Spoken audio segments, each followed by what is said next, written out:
السلام علیکم۔ شروع کرتا ہوں اللہ کے نام سے جو بڑا مہربان نہایت رحم والا ہے۔ 3 آدمی حضرت حسین رضی اللہ عنہ کے پاس آئے۔ ایک نے بارش کی قلت کی شکایت کی، کافی عرصہ سے بارش نہیں ہوئی۔ آپ نے فرمایا کثرت سے توبہ و استغفار کیا کرو۔ دوسرے نے کہا میرے ہاں اولاد نہیں ہوتی، میں اولاد کا خواہش مند ہوں۔ فرمایا کثرت سے توبہ و استغفار کرو۔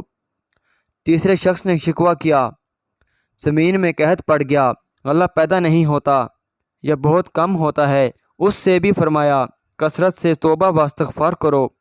آپ کے پاس جو لوگ بیٹھے تھے عرض گزار ہوئے۔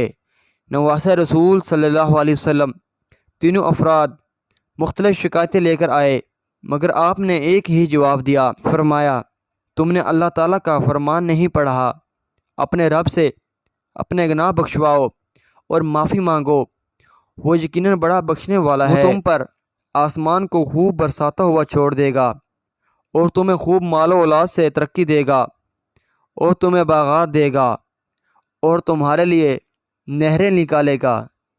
جزاک اللہ۔